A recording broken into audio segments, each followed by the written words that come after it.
Everyone relax. This is TOFOP. I'm Charlie Clausen. I'm Wil Anderson. Hello and thank you for watching. And can you tell, like, obviously I'm not in the TOFOP studio. TOFOP Studios, RIP TOFOP Studios, in which we recorded not one episode. Not one. Never. of TOFOP. That is now a bedroom. That might, of all the TOFOP things, that might be the most TOFOP thing that has ever happened. And there's been a lot. If we had a list of... Oh, by the way, you asked me just before we started if there was anything that came out of the shows that Gareth and I did together that we might want to talk about on the podcast. I will say I did meet one of the TOFOP 12. One of the TOFOP 12 came to the show. Undercover in the TOFOP 12, that is. Sure. Revealed their Bruce Wayne-esque real-life identity to me that they had kept disclosed for the purposes of their identity in the TOFOP 12, which I thought, again, very on brand for a superhero organisation, that you have an alter ego in your real life, that you don't want to be associated with the TOFOP 12 in your day-to-day. So that was a great pleasure, I will say. And we should clarify, the TOFOP 12 consisting of 11 people, right? Yes, again, on the list of TOFOP things. I mean, there are so many. That would be actually a great thing to do. Why don't we put that on socials and see if we can come up with a list? How long should the list be of the most TOFOP things in the history of TOFOP? Oh, that's brilliant. Like the most on-brand TOFOP things that have happened in the history of this podcast. Oh my God, that's great. Maybe we should do that for our live show. Maybe I could compile a list and then we can go through it for the first live show on June 15th. Well, okay, so maybe we can get this episode. Will this one come out before June 15th? Yeah, we'll release this on Wednesday. This will come out this week, yeah. All right, we'll put this out this week, but also on our socials this week, we'll have some sort of way that you can vote for what you think are the most TOFOP moments in the history of this podcast. And so, not that there is a criteria. First example is the one we were about to talk about, which is that you constructed a recording studio where the two of us can record. With my own two hands, Will. Built it yourself. So much time. Like, I invested Patreon funds.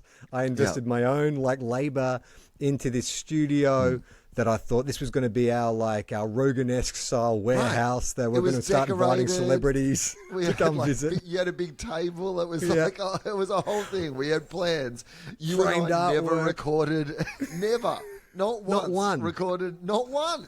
Not one. I recorded a couple of TOFOP with friends in there. Yes. But only a couple. Like, less than a dozen. I'd say less than half a dozen. I reckon I did maybe 5. I had Johnny McKay did a couple, Brett Tucker, Adam Zwar, Katie Diamond did a couple. So I'd say maybe just on the nose of six times I used. And Iona and I recorded a bunch. That's the good news. That Iona and I have at least 4 or 5, I call them Iona casts, where she and I sit down and we just chat about her week, which often I'm like, maybe I've got the wrong co-host. Maybe this is where I should be going. She's got some interesting takes. Like, don't get us started on the Middle East. My God. Controversial. That's all I'll say. She's called for a no-state solution. That's right. She's an absolute anarchist. Burn it all to the ground. That's what she says.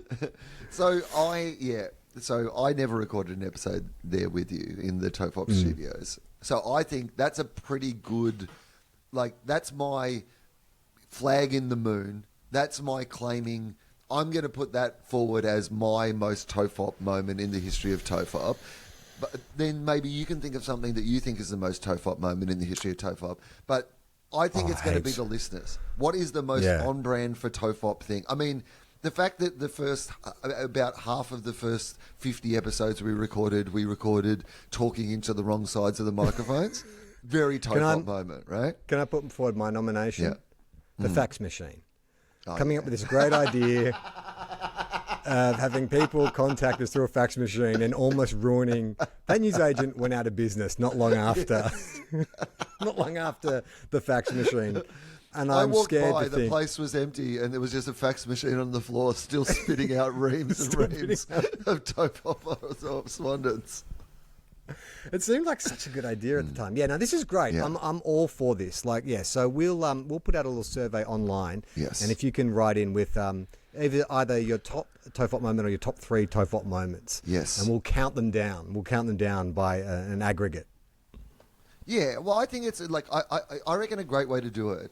It might be something at least we can do for the very first show that we do in Melbourne for our live show, right? So we get nominations first. So this is what you do with these processes, right? We don't need to rush through to the conclusion. Maybe this is something we can play out over the 3 shows and sort of announce the most TOFOP moment at the end of the 3rd show. But so first we just want nominations from the audience, right? Yeah. So basically it's like nominating the Australian of the Year. All the submissions come in for what the most TOFOP moment of all time is. Then we're the selection panel at that point. But in the live shows with the audience, maybe we talk about them a bit in the live shows. We put some of the ideas out there. Put some meat on the bones for people who maybe aren't familiar with what we're discussing. Exactly. Revisit what they might be. And the great thing is we can get like a guest in maybe for the live shows where we can run some of these ideas past an independent third party for their take. That's right. You know? Independent counsel. Right. You know, like, because I mean, we're too close, right? Yeah. So we need somebody who can come in with a fresh set of eyes and, you know, kind of identify as we tell these stories which of them is the most TOFOP of the moments. Then we compile a list of, say, like, I don't know, the top 10 or whatever it might be, but like whatever arbitrary number we decide the list is going to be, and then we do a vote. Once we've narrowed it down to that, we do a vote of the audience of what is the most TOFOP moment in the history of TOFOP. What I love about this is that if you listen to our other podcast, You Guys One Cup, you know, when we first started that, we came up with the term Richmondy, which was used to describe the way Richmond would fail in spectacular and unexpected ways. And the irony being that the name of our flagship show... Look in the mirror. TOFOPy. Yeah, that's very TOFOPy. I'm just looking at my at how I look on camera here, and this is the first time I've used sunlight to light my face. And it's not flattering. Like, I'm just looking at it and I look sweaty. All these, like, blemishes are showing. Are you using daylight to light your face? Because you look good. Like, sort of soft, well-blended. Yeah, Okay. are you using daylight or are you using like an artificial light? But it's raining outside, so I'm using half. Like it's the morning. It's 10:43 a.m. and I'm using. There's a tree outside, so you don't get a lot of direct sunlight. But I'm next to the window. Yes, I think I'm in direct sunlight. So I'm just going to throw up this artificial light. If you are watching on Patreon, you're going to see how the sausage is made here. Stuff. There we go. Oh, that's better. No, and now I'm getting too much natural light. Hang on one sec. I'm going to change now the closest you've got a curtain real too. one side, like half artificial light, half sunlight sort of vibe going on. Now we're talking. Yeah. There you go. That's the image of Charlie Clausen I want the world to see. One with no natural light, just everything artificial and softened all over my face. Oh, that's much better. Yeah. Sunlight's awful. I mean, what does it say about me if I look worse? Like, I thought sunlight was meant to be flattering. You know what I found out about sunlight the other day is that, well, not sunlight specifically. You're probably aware of this, actually. You're a father of a child who would need to be sun safe. So you would be probably across this. But it came as a great surprise to me this week when I learnt that they've added 2 extra S's. It's no longer slip, slop, slap. Did you know that they've added a couple of extra S's? Oh, let me try and guess what they are. Slip, slop, slap, survive. So for people who Seek don't out know, sunscreen and survive. no, I think that they will. Like people overseas might not even know like what we're talking about when we say slip, slop, slap. So we should run through the fact that in Australia there was a huge. I mean, obviously, skin cancer. I think Australia is like the number 1 country in the world for cases of skin cancer. Number one. Yeah. Yeah, we're If it's not going to be the spiders or the snakes that'll kill you here, it'll be the sun. Yeah, the sun. Going to the beach. The thing that we encourage you to do will also kill you and us. It's almost, Charlie, as if the white people who came over on the boat weren't perfectly suited to living in a country with harsh UV like that. But, so like we have to have skin cancer safety campaigns. And it was like slip on a shirt, slop on sunscreen, and slap on a hat. Yeah. Yeah, so it's Sid the Seagull, and it's a campaign that's been running since like the early 80s, to the point where I've actually showed the old campaign to Iona, and she loves it. It's such a effective, memorable campaign. Between 11 and 3, slip under a tree. The best sunscreen of all is absolutely free. Slip, slop, slap, na-na, in the sun this summer, say. Now, Sid the Seagull had a lisp back in the day. I'm not sure if that's politically correct anymore. Has he lost his lisp, or is he no longer has he been outed? I don't know. It's very ableist if they've got rid of Sid the Seagull because he had a lisp. Yeah. I can't believe it took us 30 years to realise he wasn't the best spokesperson. Well, he'd had a melanoma removed from his tongue, so it was skin cancer related. That was the... Can you imagine? I'm sorry, kids. There'll be no campaign this year. Sid died. He had a malignant tumour on his tongue. Turns out that lisp was a tumour. Now, it was always a bit of a slip, slop, slap. Obviously, it was meant to be catchy, right? Because the S's were already there. It was like slip on a shirt. Because, again, it doesn't give you all the details you need. You need to know what it's referring to. Because slip could be, slip over on a banana skin? Slop. What am I meant to do? Go full slop mode? Slap, my friend? Like my slip, knee? Slop, slap also sound like categories on Pornhub as well. Yeah. You would slip, slop, and slap. I'll do slip and slap, no slop. Slip and slop, no slap. Or slop and slap and no slip. But you cannot have all three. That's right. So, slip on a shirt. Shirt already started with S, which I was always a bit confused by. Slop on some sunscreen. That's an S as well. So it could just be shirt, sunscreen, slap on a hat. Okay. Do you think in the creative meeting there was a discussion around, do we say slop on sunscreen or slather on sunscreen? Yeah. Because slather is probably a more accurate term for what you're doing with sunscreen, right? I don't think you slap on a hat either, to be honest. Like, I don't... Slap. How often do you, when you put on your hat, we both wear hats very regularly. How often do you feel like you slap on your hat? When my head's misbehaving, I just hold my fucking hand up. Don't you make me do it? I can slap on a hat. Okay. Look what you made me do, head. So, this is the new slogan from the Cancer Council. Slip, slop, slap. And then there's 2 more S's that come after that. Okay. Slip, slop, slap. And is it to do with also putting on some kind of protective gear, or is it more of an awareness thing? Well, the first one is exactly what you've already identified in what you were talking about in the song, the original song. Okay, so shade. Yeah. So what are you? Yeah. So what are you doing to shade? So it's a verb to shade. It's slide into shade. Is it slide into shade or seek shade? Do you think? Seek shade. Seek shade. Seek shade. Yeah, correct answer. And then you slide. What do you slide? Oh, slide into my DMs. Sid the Seagull's a bit of a perv. Once you've done all that, once your sun smudges, just slide into my DMs. Slip on a hat, slop on some sunscreen, and slide into my DMs. I don't know. This seagull just sent me a bloody eggplant emoji. I don't know what's going on. What's a really long purple chip mean to a seagull? How about you slop some sauce on this, if you know what I'm saying? Sid's been cancelled.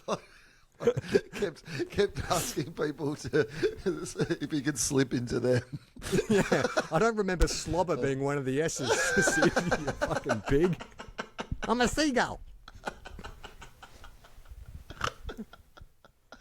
So, what are you sliding? Sliding.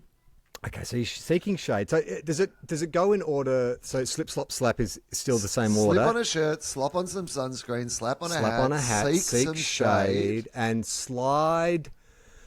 Slide. Where would you slide? So it's a movement thing. Slide. So when it's hot, you want to put on shade, sunscreen, coverings. What else?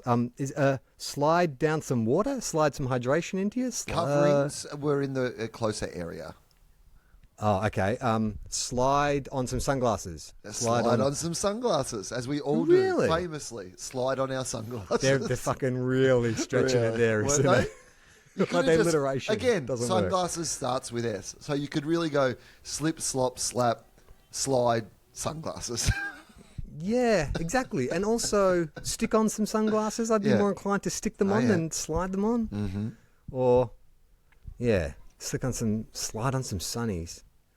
That's interesting too, that because that's a message. Sid is made to appeal to kids. Yeah. I don't see many kids wearing sunglasses. Iona has heaps of pairs, but she hates wearing them. Yeah. So I wonder if that's like a new, like, is it just eye damage or something that's happening to kids now? That's why they want to wear sunglasses. Let's see if I can find some information about slip, slop, slap, seek, slide. Is Sid still the mascot? Well, yes, it feels like that maybe Sid is still the mascot, but maybe they don't have the song anymore. There seems to be a little, from what I can see just right now, there's like a little animated Sid that's like dancing around the words, but doesn't seem to be singing a song. So I'd be interested to know if in other countries, like you said, Australia, skin cancer capital of the world, if another country, maybe somewhere like California, did they have a Sun Smart campaign, and what was the messaging there? If you're an American listener and you grew up in a sunnier part of the States, Yeah.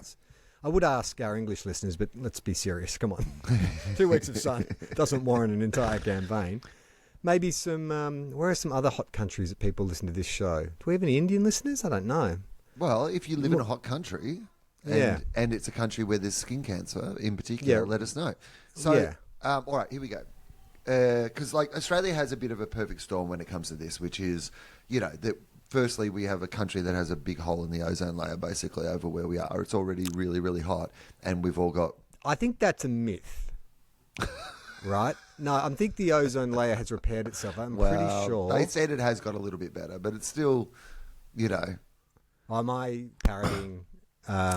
who's that fucking conservative think tank in Australia? No, I mean, they did kind of, like, that's when we got rid of, like, CFCs and stuff, and they did do a great job. But the point being that some of the damage was already done by that point. The UVs... Chlorofluorocarbons. Yeah, the UVs had got through that hole, Charlie, into some people's skin, is what I'm saying. You're thinking of this next generation that have lived in a UV... protected place, but we're also pale-skinned people, the immigrants to Australia. So that is the perfect combination. So slip, slop, slap, seek, slide. Here's the information from the Cancer Council of Australia. Love it. Australia has the highest rate of skin cancer in the world. It's even referred to as our national cancer. Australia, Aussie, Aussie, Aussie. Ow, ow, ow. I still call Australia melanoma. But, so... Great sunburnt land. Each year in Australia, how many people are treated for skin cancer, do you think? Oh, I think this is high, right? Like, is it 1 in 3? 1 in 5? Well, it's not quite 1 in 5, but 1 in 10. It is like 440,000 people per year, and then what is there, 28 million people in Australia or something? But that's still a lot of people per year. 2,000 people die per year from skin cancer. So it's a big... Have you had one removed? Never had a skin cancer removed. Had a skin check recently. Yeah. Have you had a... I'm all good.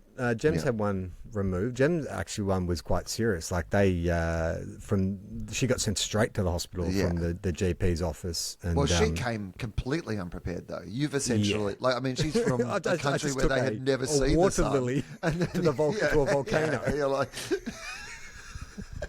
This should be all right? I'll just put this right in direct light. Day one, stepped off for 15 minutes without a hat. You've got cancer now. You'll have to get that removed in 15 years. I remember when I first moved to Sydney in like 2000, 2001, going down to Bondi Beach and very quickly starting to recognise who the English tourists were because it was always the guys working shirtless along Bondi Beach who had sunburns in the exact shape of a soccer jersey. Like they would have like a V-neck sunburn, like be shaved head and just red, beetroot red from the neck up. I, even better than that, like met a guy who had been at the cricket all day who looked like you, and he had a kind of hat on the same as you, big sort of flat, broad brimmed like cap style hat, and the bottom half, like under his nose of his face and his neck, were completely sunburnt red, but the top part was like from the nose downwards, it was completely like unsunburnt, and it was just... He was a top decker. Top deck. Another top deck.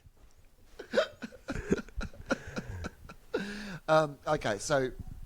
that was the original campaign. So one of the most successful health campaigns in Australia was launched by the Cancer Council in 1981. Sid the Seagull, wearing board shorts, a T-shirt and a hat, tap danced his way across TV screens, singing a catchy jingle to remind us of the 3 easy ways to protect against skin cancer. As you said, slip, slop, slap. It sounds like a breeze when you say it like that. Slip, slop, slap. In the sun, we always say, slip, slop, slap. Slip, slop, slap. Slip on a shirt, slop on sunscreen, and slap on a hat. You can stop skin cancer, say slip, slop, slap is the original. In the sun this summer, say, especially in the middle of the day. Slip, slop, slap. I still remember that between 11 and 3, slip under a tree. So it's funny, back in the 80s, there was no slide under a tree, or seek a tree. It was slide under it. Then they took slide and gave it to sunglasses. Yes, that is very interesting to me that they have updated it this way. Do you think that's all the S's there will be, or do you think, you know, in say 10 years from now, we'll be doing a TOFOP episode about how it's like the slip, slop, slap song is now like Bohemian Rhapsody, and there's like an extra couple of S's that they've just added on. But it'll be like much more extreme. It'll be like surgically remove that cancer, because we'll all just be.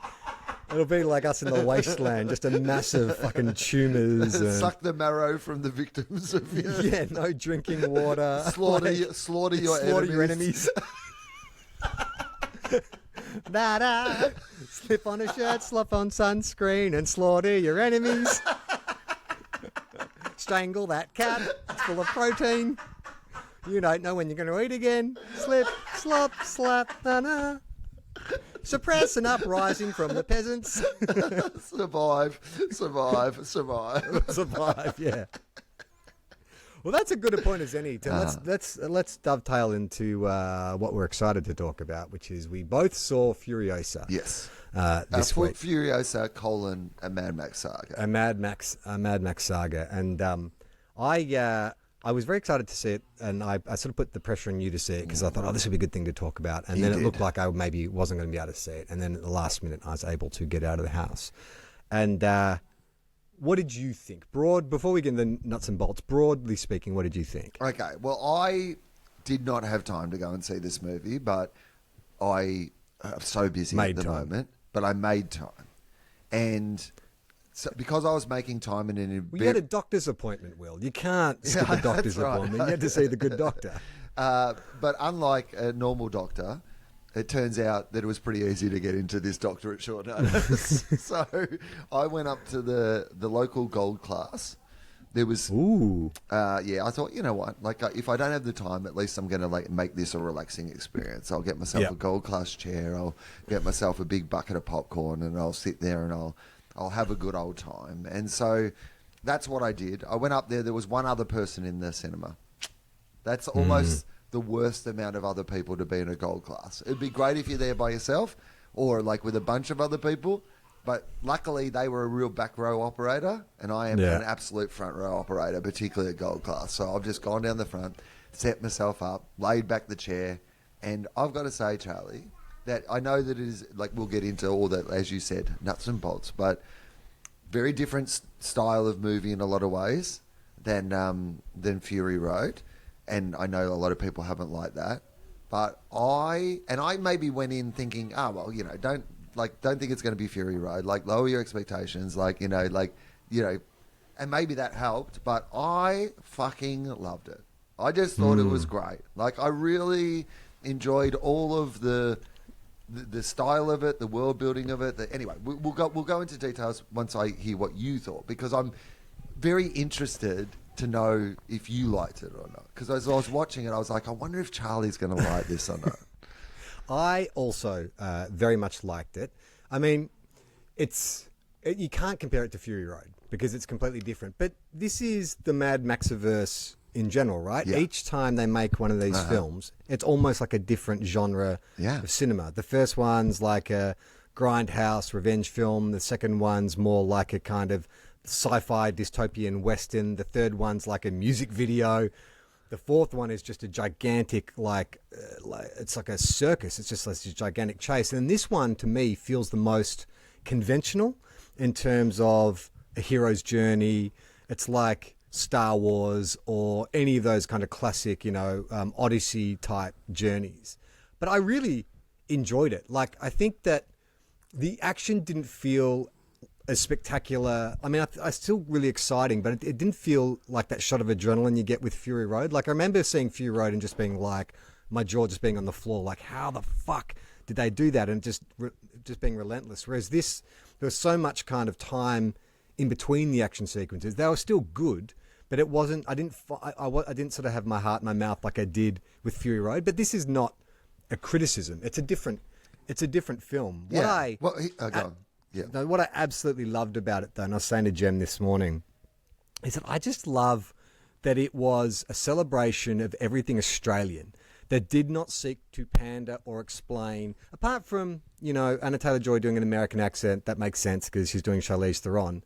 But the fact that it was populated with recognizable Australian celebrities from the world of music, television and comedy. Yeah. The fact that there was Aussie slang in there. The fact that the opening shot for the first time ever, Australia. I think, it's like, is of Australia. This is in Australia. This is what's happening in Australia. Opening up the possibility that the rest of the world is still fine. Yeah, this is Australia in 2025. Yeah. I just loved all that, and the one thing that surprised me most is that throughout the trailers, I was like, "Oh, this Hemsworth fake nose is gonna bother me," but I thought he was great. I thought for the first 5 minutes it was going to bother me. I was like, "Oh, hello, Thor," you know what I mean? Like, and then it just charmed the shit out of me by the end of it. I actually think that I remember he did an interview after this film where he talked about working with George Miller, and it's like, oh, it's just great to have a director who takes the time to blah, blah, blah. And everyone immediately was like, oh, he's damning the other directors by saying that. But I understand what he meant, because it just felt like he was encouraged to drop the kind of Chris Hemsworth pretty boy image that we all know about and really dig deep to find something that feels a bit weird and twisted. And, he's talked about how he based it on his grandfather and stuff. But I sort of feel like he really nailed... This is going to sound like a weird comparison, but when Broden does his Broden voice? Yeah. And that sounds like every old man that you've ever met. That's what Hemsworth is doing with this kind of like race caller voice. It's just kind of, sounds like my dad. That's what my dad's voice sounded like. I think, there's a couple of things. Because I think, like, where I grew up in the country, a lot of people still sound like that. I feel that that's a more regional accent. And this idea that they all live in the middle of the desert in the country, that your speaking patterns would become, like, might be, as a person who's appealing to a certain group of that society. Because this, to me, is about how dumb people can become leaders as well, right? Dumb, powerful people. And constantly through this, his character, like Dementus, things go wrong for him. Like he constantly is shown to be this kind of, like, he's become very powerful based on a promise and an idea and some good ideas, like actually has some genuine insights into like how to survive the wasteland, right? But also is a bit of just a dumb, big, powerful for show guy who, is a bit of a buffoon as well, right? And that you can be both. And I think it shows that in a really entertaining way. And just on before we get into the details, because I loved all those things about it as well. But here's what I would argue works really well for the fact that the stunts aren't as good and it isn't quite as spectacular and the blah, blah, blah, blah, blah, is that I think much more than, say, the way the Star Wars prequels did, this one feels like, if you're talking about the evolution of this society, if in the first Mad Max film, things are still pretty normal, right? Things haven't particularly gone to shit at that point. Like, it's just, like, close to post-apocalyptic. Whereas by the time of Fury Road, the war boys and all that culture and whatever has grown to a point where you see the evolution of them starting to fight on poles in this. It isn't like the Cirque du Soleil of Fury Road. It feels like it's canonically in order of the universe.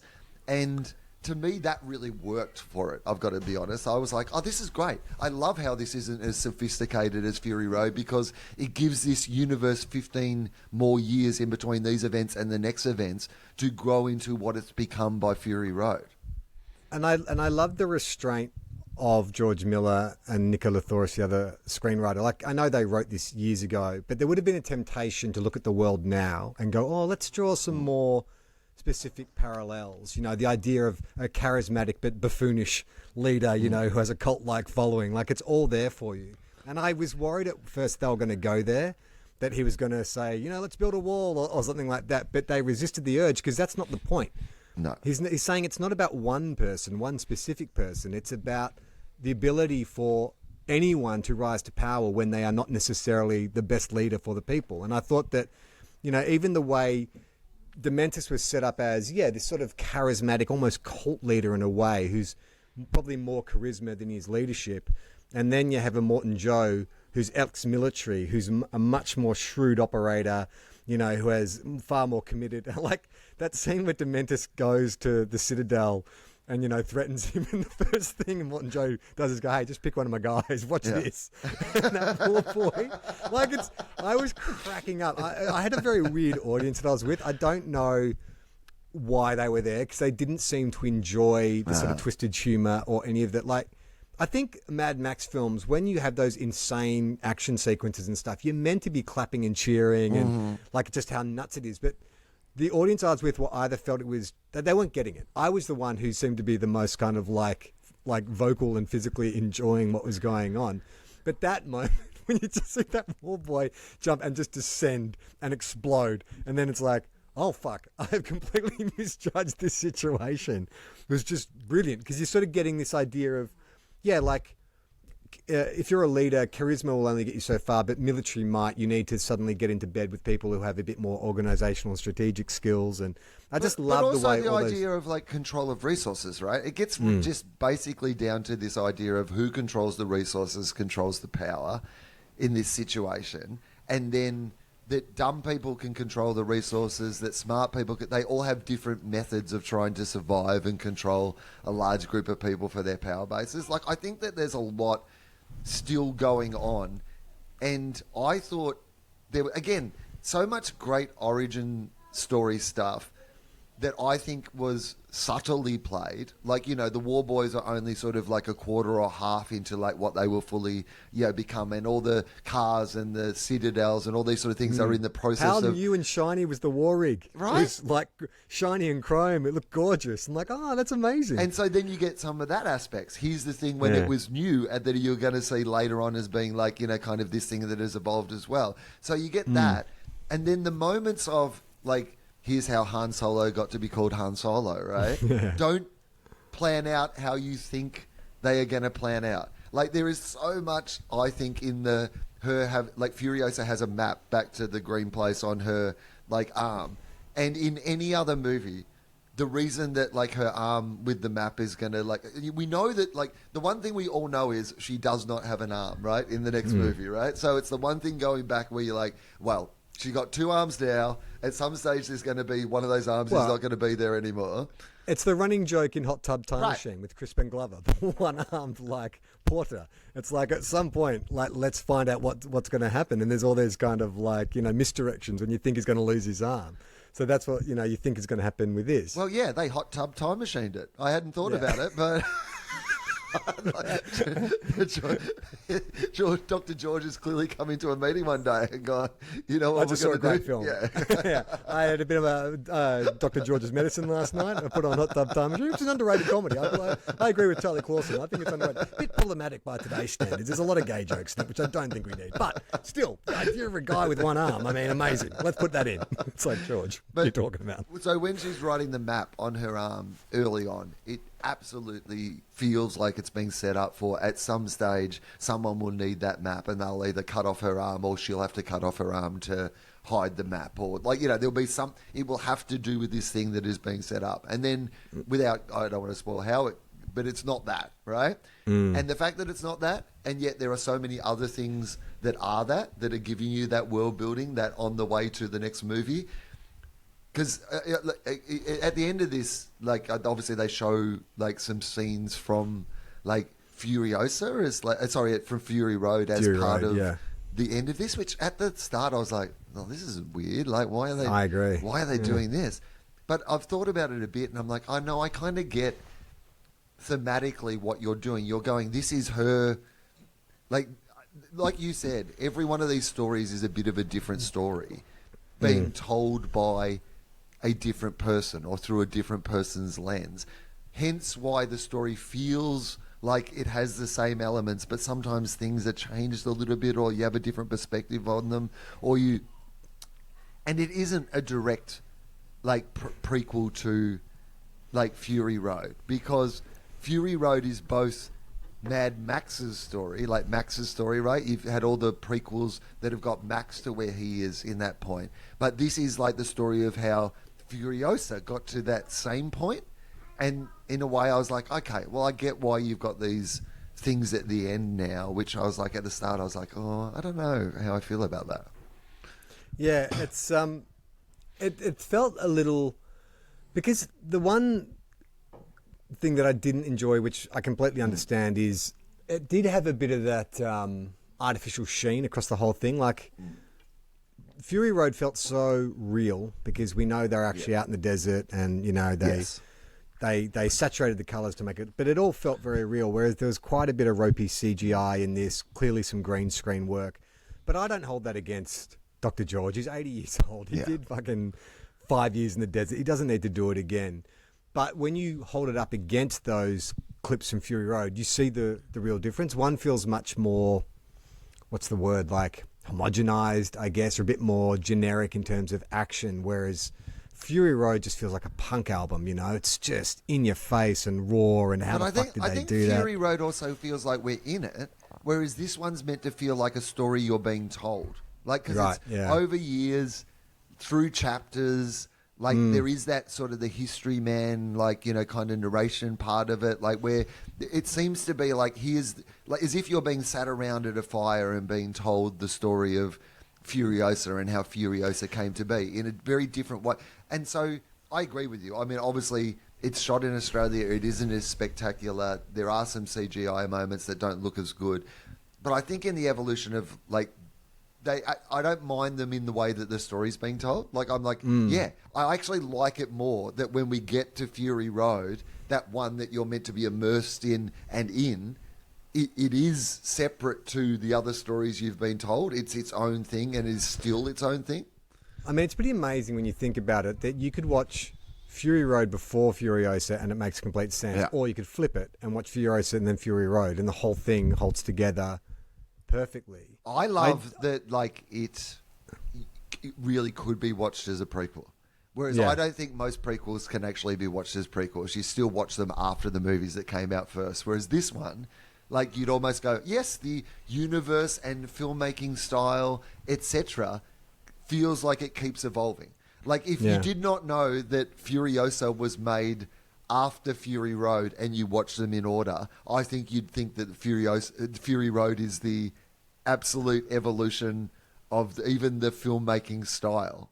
100%. Like, they perfected it by the time they got to Fury Road. So I heard a comparison. Someone said, again, I know that's probably not what they were like going, let's make a movie that's not quite as good as the one that... but it feels like that's actually what has ended up happening, which in that sense of it being in ever-evolving story makes sense. I heard a comparison, which I think is quite good, that if you... Fury Road and Furiosa, if you're viewing them as like two parts, it's very similar to Kill Bill.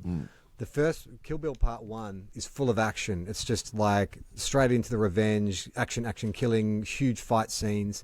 And then Kill Bill 2, which is actually my preferred film, is a lot more, there's a lot more conversations, it's more narratively driven, it's more character work, it's not as spectacular.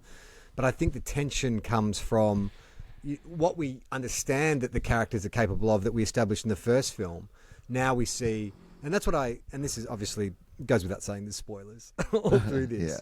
But the climax of the film, I was so relieved that it wasn't just a, you know, John Wick style hero. You know, we see her step into her, you know, become fully realized as Furiosa. She's got her arms, she's shaved head, she puts the black across her face, and it's exciting. And you see her get into that awesome dune buggy, and it's like, oh, and it's really clever because they set you up for, and here is that third act payoff you're wanting for the revenge. But that's not what she gets. And that's the lesson she has to learn. You know, like, it's this idea that Dementis, as fucked as he is, also lost something when everything went to shit. He also, and the reason he's like he is hurt people hurt people. He lost something, so he started hurting people. And he's saying to her, look, you can beat the shit out of me. You can torture me. It's not going to make you feel any better. It's not going to bring your mother back. And so you got this like pacifist message at the end of this film when all it's been is like wall-to-wall action. But also, Dementis has some points.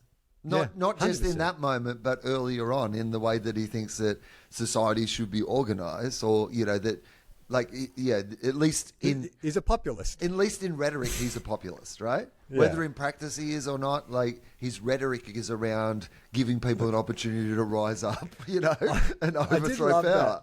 Like when we first meet him, and he's the young, good-looking, hotshot cult leader, and he's going around saying everyone's going to get double the food and double the water. And then we fast forward 10 years and everything's fallen to shit and he's riding around while people are riding and he's still yelling the same bullshit. Yeah, everyone's going to get double the money and double the water and double the food. It's all going to be fine. It's like, all of a sudden that's just that tap dance ain't working anymore. Well, it's a pyramid scheme at that point. Yeah. Where he's just trying to get new investors to prop up the ones who've already joined and make sure they don't turn on him. I do have a question, though, about the naming traditions in the wasteland. Oh, yeah, great. Like, Furiosa is Furiosa before. I Born assumed, a Furiosa. Nominative determinism. Yeah, I just would have thought that she was like named that when she became the Praetorian Guard, but no, she was. And what about Scrotus? Like poor old Scrotus. Like, and who determined that Smeg? nickname? There's a Smeg as well. There's Smeg and Scrotus, both. Like, are they names attributed at birth, or do you step in like, are you He looks like a little once they get Smeg. an idea of your personality? Because if you were named Smeg from birth, you're not giving that kid much of a chance. I mean, maybe it's one of those things, Smeg, where you're named after it's a society that worships metals and technology, those sort of things, right? Maybe they've found old Smeg washing machines or stoves or like kitchen appliances, right? And they think it's like a luxury badge, like calling your kid Mercedes or Chanel or something like that. So they're just like, oh no, Smeg means, beautiful. It's like a beautiful appliance. Like that's a beautiful name. There should Smeg. be another warlord called Armitage Shanks. Yeah. He just sits on a porcelain throne. So Scrotus. Yeah. Yeah. Scrotus feels like an appointed name, right? Yeah. That big bulbous head, which did look like a scrote. So that's what I'm wondering. Is like, was he born with that deformity, and his dad's like, hey, this guy looks like a bit of a scrote? Because a lot of them, you're right. Because like the people eater or whatever, you like loves eating people, right? Like, you can't imagine the Bullet Farmer. I mean, Bullet Farmer couldn't have been named Bullet Farmer. I mean, weird if he was like born a Bullet Farmer and grew up to be a Bullet Farmer. My dad was a Bullet Farmer, and his dad before him, so maybe. Like, it could be. Yeah, don't call me Bullet Farmer. Bullet Farmer's my dad's name. Call me BF. And then you got Rictus, Scrotus' brother, who's like enormous. Yeah. But like Rictus, so that means like he's stiff, right? Rictus, when you there's a hardening there, or like Rictus. Okay, hang on. I'll Google the definition of rictus and see what we get. Rictus is a fixed grimace or grin. Oh. Yeah. Oh, right. Yeah. Okay, that's weird because I don't remember him smiling that much. Rictus erectus is the name of the character really? in an upright, walking, fixed grin. The youngest son of Immortan Joe is called Rictus erectus. Did you think that sort of towards the third act of the film when that's the other thing I love about Dementis being this kind of like buffoon is that so he takes over Gastown, runs that into the ground, calls on a meeting of all the warlords because he wants to ambush them and take it over, but he fucks that up as well. And then like they see Gastown on fire and the other warlords are like, oh shit, is he playing 3D chess with us? Yeah. Like, no one can sort of work it's out. like real Elon Musk vibes. It's like this guy, brilliant moves. Crazy like a fox, or what's going on here? And like Martin Joe's like, there is absolutely no strategic advantage to blowing up Gastown. What's he up to? Yeah. It's like he's just an idiot. That's what he's up to. Yeah, he's a fool. And it's surprising that he's made it this far on his... I mean, even the fact... And this is, again... There's just so much in this movie that I found entertaining. I think that was my real vibe, was constantly through it. I was just like, I'm just really entertained by all this. Like Yeah. him driving around on that 3 motorbike chariot that he is like the most impractical, pretentious. Like there's this moment on Taskmaster that became like so they have little meme style, quotes of you doing something that'll be the Channel 10 publicity of the week that go out. And so in one of the tasks, it was to make chess cool. And I was like making chess, like have all these guitars. And so it says, what's cooler than one guitar, 3 guitars, right? That was the meme. And I got a real vibe of, that was what Dementus's bike order was like. What's cooler than one motorbike? 3 motorbikes strapped together into a chariot. I don't understand how it worked though, because at some point it's impractical. Yeah, but like in some shots you got Smeg riding the middle motorbike, which like, that makes sense because he accelerates and brakes, and so did the other two. But then in other shots, Dementus is just controlling the outer 2 bikes with like a rein. And it's like, but how's he throttling and braking? No, the rein was the bit that I was like, this is the best. This doesn't. This like, what is going on? I also liked when we see the green place, which is bloody woke paradise. Will, did you see? Bloody multicultural, fucking wind turbines and fucking fresh water and stuff like that. All still wearing perfectly normal clothes. Yeah, bloody fucking wokerati. Bloody hell. I was like, oh no, are they gonna lean into this where it's like, oh, everyone here, it's like, what's that fucking, is it the blonde ad, the pure blonde ad? So it's like everything's like perfect. I was like, oh, please don't do that. But I'm kind of grateful that was just a fleeting glance into the green place. But the opening 15 minutes, I think, is as good as Fury Road in terms of just dropping you straight into the action, inventive, creative. Furiosa's storytelling as it goes in the same way as Fury Road did, which is you just are in this world and we will be telling you a lot of things about this world, but through this action sequence that is taking place. Yeah, and so what's going on with George Miller's predilection for love it doubling casting up on actors? Yeah, so I didn't realize that. What's her face? What's Hemsworth? Elsa Pataki was both. She's in the opening sequence, and she's also the scar-faced lady in Dementus's gang. I had no idea that was the same person. So well done. You tricked me, George. You got me. But then Lockie Hume playing the one-armed guy and a Morton Joe, like the one-eyed guy. What's going on there? Can he not afford to hire just 2 extra actors, or is it just easier? I don't understand the thinking behind that. I don't know either. I don't know. I mean, I've thought about it a lot, and I don't know. And did a great job. I mean, what I do like about it is the whole thing felt quite Shakespearean, right? Yeah. Like in terms of the scope and the archetypes, and it's a version of royalty and chorus and all this kind of stuff. But the idea that you have a troupe of actors and they are going to portray this story, then I'm like, okay, if that's the sort of attitude, is like, look, it's not important, if you recognize that it's the actors, it's more about this is the character.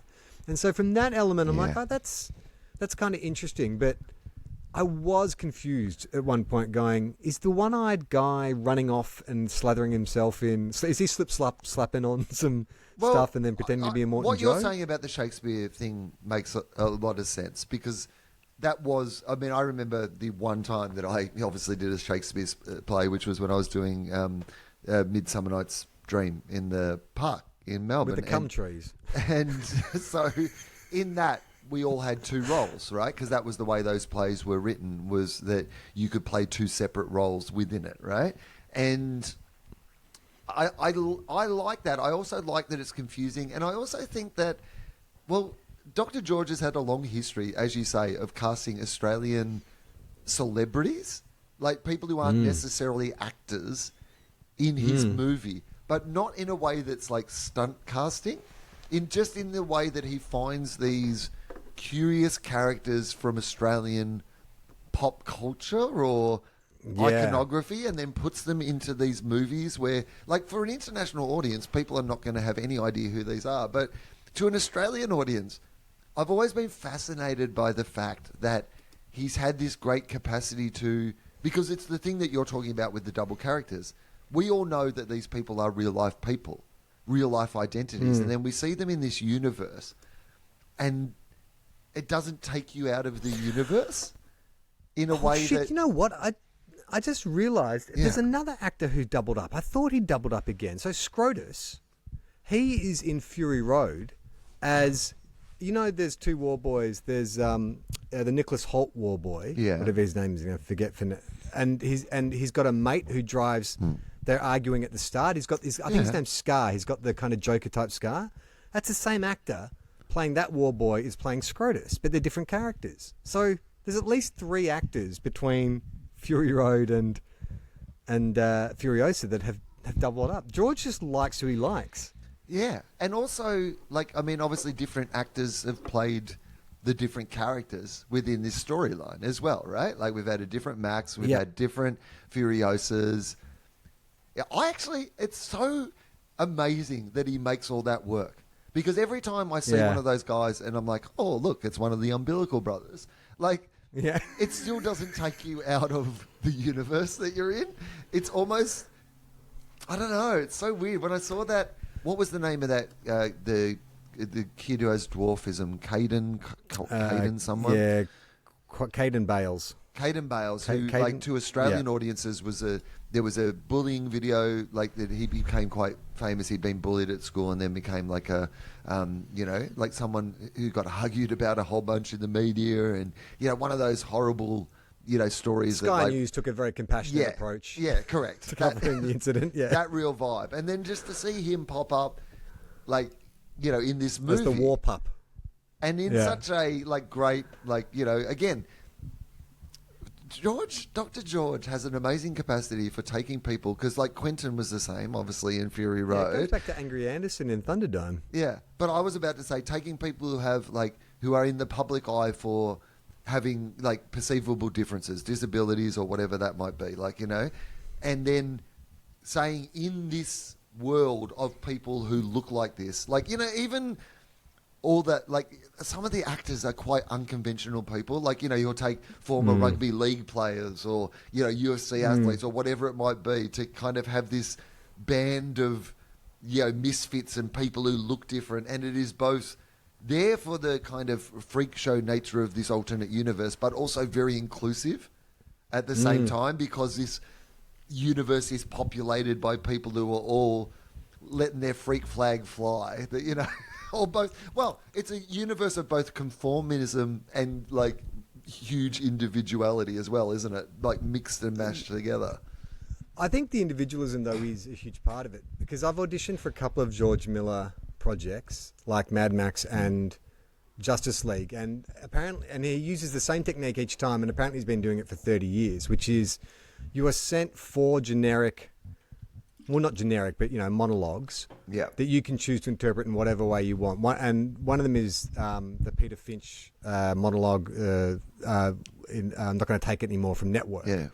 And so George just wants to see how you deliver that. And then from that, he sees something in you that matches his vision of the wasteland or whatever. And that is super inclusive, because he's not putting a casting brief out saying, we need, someone of these dimensions with this body type or with this, ability or whatever. He's just saying, oh no, just bring in everyone, but I want to see how they interpret this. And it's funny too, because we were talking last week about how I could just listen to George Miller talk about life and filmmaking, whatever he wants to talk about. Just if he wanted to do, like, a series of podcasts where it's just him, like Bill Burr style, like George Miller just wakes up, makes himself a coffee, hits record and just starts, like, speaking. I'd listen, because I think he's so fascinating. Miller on a Monday, it's Miller time. Yeah, it's Miller time. But just the way he works, and I've heard him talk about, this idea of society breaking down, and where the initial inspiration for the first Mad Max came from that gas shortage that happened in Victoria, but also working in the ER in Queensland and seeing, the way people come in from accidents. And all that stuff is woven in a way that he never hits it on the nose.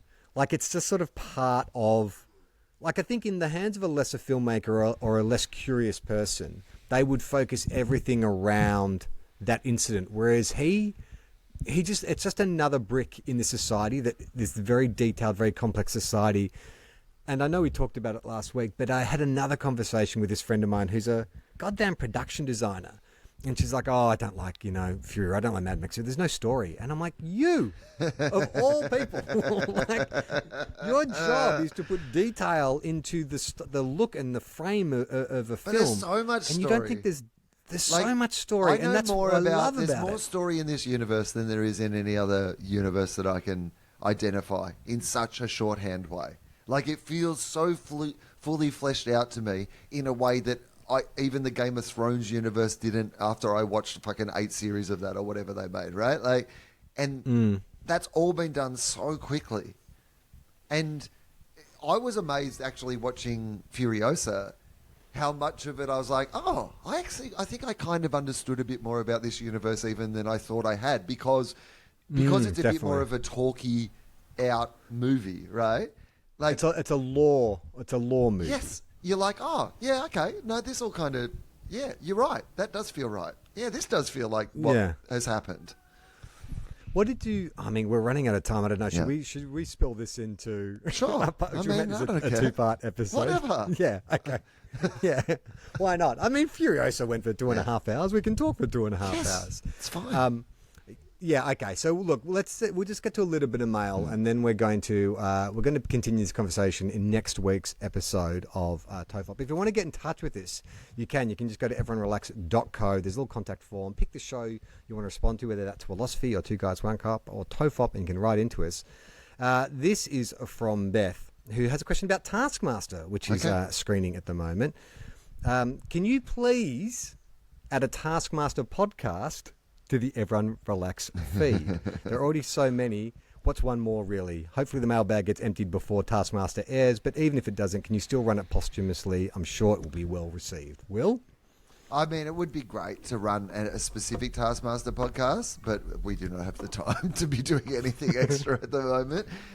However, there are a bunch of Taskmaster-related guests that are on various Everyone Relax podcasts over the next few weeks. So there was a Tom Cashman philosophy that came out last week. There is a Tom Gleason TOFOP with Friends coming up very soon, where we talk exclusively about Taskmaster. It's just a little shorter than usual TOFOP with Friends, but basically is all about Taskmaster. I just recorded a philosophy episode with Jenny Tian, who was on the show, who we spoke for about the first 45 minutes about the Taskmaster experience. There is a philosophy that I have recorded, I'm recording this week with Lloyd Langford that will be coming up very soon. And Anne Edmonds has already done a philosophy that people can check out, but I am going to sit down with Edo for a TOFOP with Friends and talk about the whole Taskmaster experience as well. Is that everyone? Josh Thomas? Maybe I'm going to see if I can get Josh Thomas. He's overseas at the moment, but at some stage when the whole series is done, maybe when they show the next series, maybe we could do something more regularly around Taskmaster. I would like to do that. It would be fun to... It'd be fun to watch somebody else's series and talk about that now that I have done it myself, rather than perhaps looking at my own series, which I've already had to look at the shit I did once, Charlie. I'm not sure that I would like to. It's a bit too close to revisit it again.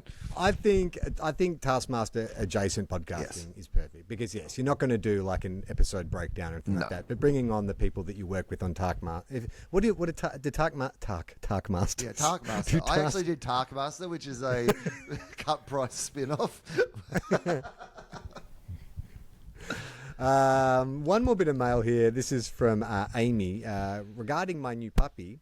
Long-time listener and Patreon supporter. Oh, thank you, Amy. I know you're not a doctor. Well, I'm assuming you're not a doctor, but a round of applause. Patreon is still the best way to support the show. I have seen a number of new sign-ups in the last couple of weeks, which has been fantastic, because we need that at the moment. That is, we desperately need that to keep producing the amount of content we are at the rate we're doing. We need to pay people, and Patreon is the best way to do that. If you want to join our Patreon, you can.